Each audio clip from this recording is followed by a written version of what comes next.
Just as this guy right here is fighting for nothing. This is how most sales reps are today.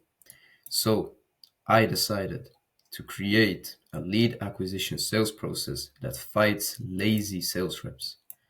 Now, when you look at this on the surface, you're probably thinking, Alman, this is gonna take so much long time. I promise you, this is very simple. And for many of you, this is already common sense. But we still see so many bad messages, so many bad calls that it's just unbelievable when there's so much information out there for free. And that is what I'm gonna give you. The first step is when you've booked a call, you acknowledge the lead and you set expectations for the call. The more things you can email over to the lead, the better. If you have a sales letter, case studies, thesis, if you send them a personalized video, cherry on the top. On the morning of the sales call, you have to confirm the call, see if they're going to show up. You send a reminder 1 to 10 minutes before the call. If the prospect shows up, great. If they don't, you send a reschedule link. Have they had the chance to reschedule 3 times? If yes, disqualify them. They're probably not interested. But if that happens, you get on a call with them, okay? You turn on your camera, build trust. No, do not sell without a camera.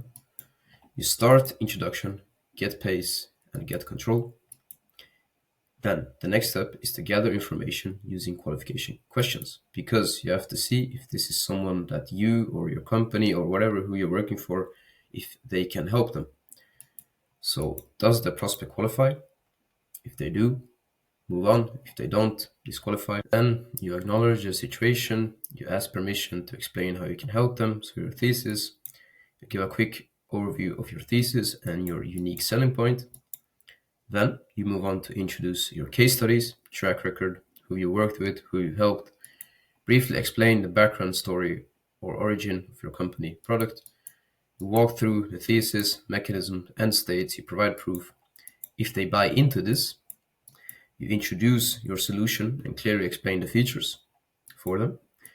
If the prospect buys into that solution, that's great. But if they don't, you understand their objections, you ask and answer more questions. Then you should give them an offer. So your first offer, you offer number one, pricing, stack features, a set pricing anchor with comparison. You reiterate the case studies and the successful and unsuccessful stories to sort of just bring the trust on the table.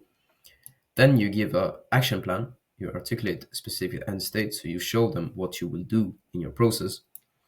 If the prospect agrees into the plan, then you ask for a close. Now, when you ask for a close, as you know, in sales, there's usually many objections. So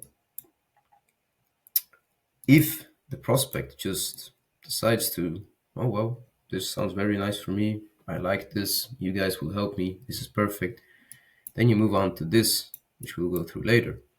But let's say that they ask you a couple of questions or they want to know more. Well, if they say no, you give incentive for starting now. So the benefits of starting now, you ask for a close plus answer questions. If they still do not close, you remove the risk to starting, you use a guarantee or a cool-off period, and you answer even more questions. If they still do not close, you offer even better terms, some bonus, and you answer even more questions. If they still do not close, you do not give up, as many sales reps do. You offer better terms, plus answer even more questions. If they still do not close, these guys persist. They are very tough to sell to. You set a deadline on the offer, you move on from the call, then you follow up with email or a message, however, call them, thesis, video presentation, recording, case studies, reference, client list, ROI tracker, funnel content, anything you can give of value. If that closes the prospects, let's say they've had time and they thought about it, then you ask yourself, have they received 5 follow-ups? If they haven't, you send a personal follow-up. If they still do not close after that, you disqualify the lead because they're not interested anymore. You go to the terms and conditions, you reiterate your action plan and terms, you get the payment information, you send over the contract, you build a personal report, you get the contract signed, you receive the payment, and you add them to a nurture campaign. And a nurture campaign is marketing that retains customers. So welcome messages, updates, special offers, things that really will retain your customer and build a long-term relationship, because that's what we want in sales. So I bet you thought this was going to take 20 minutes, but no, it's very simple. Yet so many sales reps and so many people within sales just do not want to go that extra little step to do something that could close a lead which they thought wouldn't be possible. Thanks for watching. See you in the next one.